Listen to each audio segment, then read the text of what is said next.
병화 같은 경우는 이제 간목이 편인으로 작용했어요. 편인은 우리가 자격증, 문서 뭐 이런 걸 얘기하지만 그 중에서도 대표적으로는 이제 전문성을 얘기하죠. 그리고 이게 을사로 오면서 어떻게 돼요? 이제 뭐 자격 이런 쪽으로 가죠. 그러면은 쉽게 이런 거죠. 내가 뭔가에 대한 굉장한 전문성을 가지고 있었다. 또는 그런 거를 준비하고 있었다. 근데 이게 수를 정리하잖아요. 수. 그러면 관 중심에서 내가 전문적인 키워드 그런 것들이 생겼다. 회사가 진급하고 싶으면 이거 하세요. 또는 이 프로젝트 한번 해봐라면서 관이 나에게 주어준 무언가를 수행하면서 내가 거기에 대한 전문성이 생겼는데 거기에 대한 이제 자격까지 생기는 거죠. 예를 들어서 갑진년에 누군가가 프로젝트를 위해서 지시해가지고 그걸 내가 수행해서 전문성을 가졌는데 이건 이제 너 업무다. 너가 팀장이라 이런 게 될 수도 있고요. 또는 내가 요리를 엄청 잘했어. 요리를 엄청 잘했는데 자격증은 없었던 상태야. 그래서 요리를 막 열심히 배우고 있는데 이제는 그걸 자격화하겠다.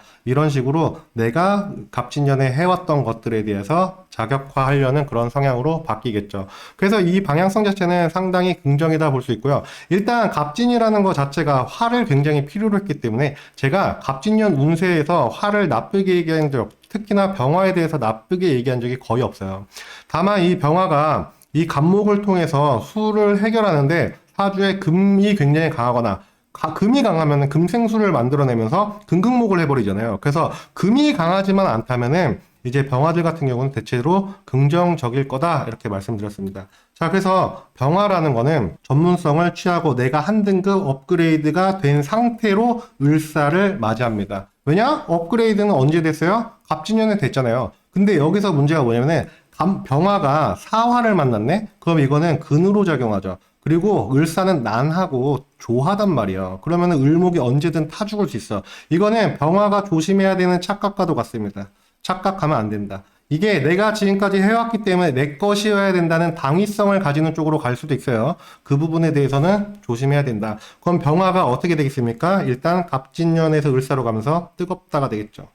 뜨겁다. 그리고 자기 것을 취하려고 한다. 당연히 내 거잖아. 이런 태도를 가질 수 있다는 거예요. 개수일간한테 병화가 있네. 병화는 정제잖아요. 그러면은 이 정제, 내 것, 내 여자, 내가 지금까지 해왔던 것, 책임지고 있던 것, 그런 거에 대해서 어떤 식으로 작용하겠어요? 내 거잖아. 지금까지 내가 한 거잖아. 내가 책임져야 되잖아. 이렇게 해서 고집으로 갈 수도 있어요.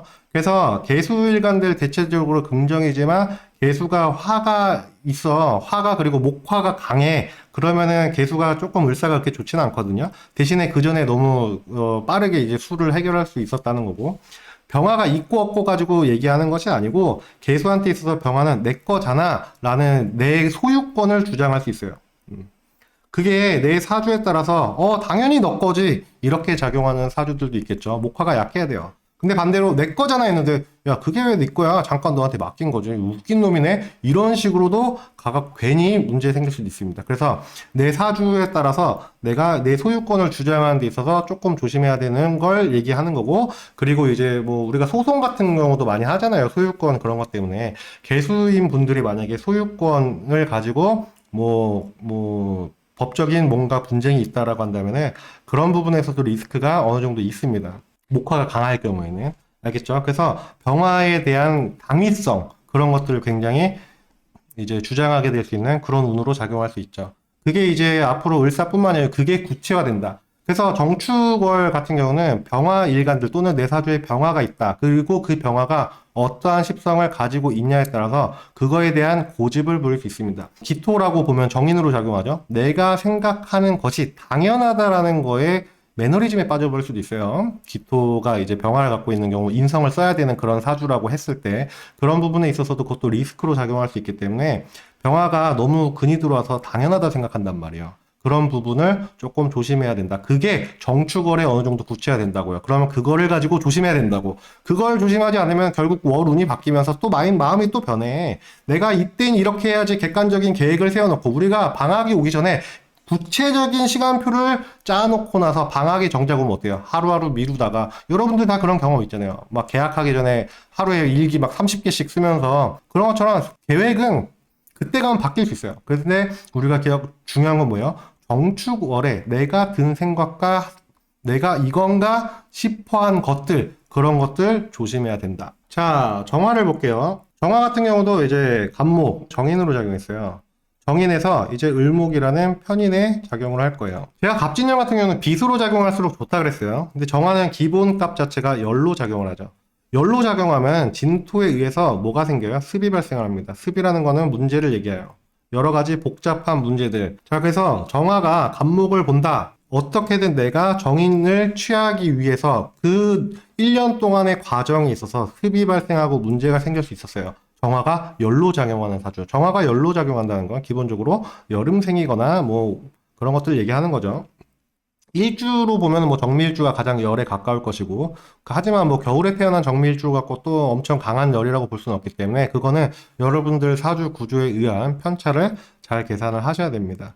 자, 그럼 여기서 을사가 오면서 을사는 조한 기운이죠. 그러면 이제는 내가 열이 훨훨 타오를 수 있겠네요. 그러면은 이 정인, 여러분들이 운전면허증을 땄어. 정인이라는 자격을 따고 연습을 하면서 전문성을 키워갈 수 있겠지만 이게 그 사화라는 겁제에 의해서 타인에 의해서 어떻게 됩니까? 이 전문성이 문제가 될 수 있어요. 잘한다 하다가 사고 나는 거지. 운전 막 정화일간이 교통사고 난다 이게 아니고 정화가 내가 갖고 있는 자격을 갖고 전문화 시킬 수 있는데 내 사주가 이 전문화하는 거를 설기시킬 수 있다고요. 타 죽이게 할 수 있다고요. 그래서 이 부분에 대해서는 리스크가 있어요. 대체적으로 하지만은 긍정적입니다. 왜냐하면 기존에 정인을 내가 취득했다라고 하면은 그러면 우리가 이 인성이라는 부분을 정화일간이 을사의 인성을 취하기 위해서 이게 구체화되잖아요. 내가 어떤 분야를 집중해서 할 것이냐라는 구체화예요. 여러분들이 만약에 수험생이면은 내가 이 과목이 부족하니까 또는 이 과목을 잘하니까 나는 이 길로 가겠다. 이 방향성을 가지고 어떻게든 노력하면서 가겠다. 이 구체화를 얘기하는 겁니다. 그게 사주에 따라서 잘못된 판단으로 갈 수 있고 제대로 된 판단으로 갈 수 있겠죠. 그런 부분은 조심해야 되겠죠. 그래서 을사 같은 경우는 을목이 다치지 않게 보호해주는 글자가 정화 주변에 있을수록 상당히 긍정적입니다. 자, 그래서 결국은 정화에게 있어서는 구체화하려고 하는 모습, 이 모습이 인성의 모습이고 이 인성의 모습에 의해서 내가 문제가 생길 수도 있고 또는 전문성을 운전면허 따고 막 운전하면서 전문가가 될 수도 있다 이런 거예요. 자, 그럼 정화가 어떤 글자일 때다 이렇게 한번 볼게요. 신금일간이 정화라는 편관을 가지고 있어요. 그럼 이 편관에 대한 뭐예요? 구체화가 되겠죠. 그리고 자격화가 된다고요. 근데 일단 기본적으로 우리가 신금이랑 정화 같은 경우는 막 그렇게 긍정적인 작용은 안 하잖아요. 얘는 보석이고 이미 만들어진 금인데 이미 경금의 단계에서 화급금을 지나와서 보석이라는 완제품이 된 상태인데 또 녹이려고 하니까 그러면은 신금이랑 정화가 있었던 사주들 같은 경우는 기본적으로 예민성을 가져가잖아요. 아니 나는 이미 만들어진 건데 왜 주변에서 자꾸 날 녹이면서 이래라 저래라 하는 거야. 막 짜증나. 근데 그 평관이 당위성을 가진다 했잖아요. 전문성을 가진다 했잖아요. 그러면 이거는 평관에 대한 뭐예요? 리스크를 얘기하는 겁니다. 그러면은 이 평관이 리스크를 갖지 않게 하기 위해서 굉장히 난한 것을 조절할 수 있는 그런 글자들이 있어야만 신금은 긍정적이겠죠. 신금은 대체적으로 을사년은 긍정이에요. 다만 신금의 정화를 쓰는 사주도 있잖아.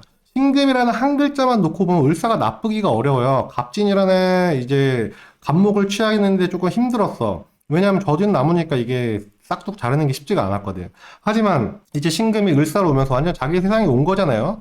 근데 이 신금만 놓고 보면 그런데 신금이 애초에 정화라는 열성을 가지고 예민했던 사람들 같은 경우는 을사가 좋겠냐고. 그렇게 좋을 수가 없어요. 신금은 근데 제가 뒤에서 설명하겠지만 신금은 대체적으로 신금만 놓고 보면 굉장히 을사년 좋습니다. 이런 부분을 잘 고민을 해보시면 될 것 같아요. 자, 그리고 뭐 간목일간이라고 보면 간목일간에게 있어서 이게 상관으로 작용하죠. 이 상관, 내가 이 틀을 바꾸고 뭔가를 하기 위해서 아까 인성을 써야 된다 했죠. 수라는 자격을 갖추고 있는 자들은 경관되죠, 경관. 이걸로 내가 해오던 일을 바꾸거나 나만의 것으로 바꾸거나 이렇게 상관경관으로 뒤바꿀 수 있는 그런 운으로도 작용할 수 있겠죠. 정화의 작용, 각 글자들의 작용을 가지고 내 일간에 대입을 할 것이냐 또는 뭐 내 천간에 비겁이 있다. 거기에 대입을 할 것이냐 이런 것들은 여러분들이 이제 십성을 잘 입혀보시면 될 것 같아요.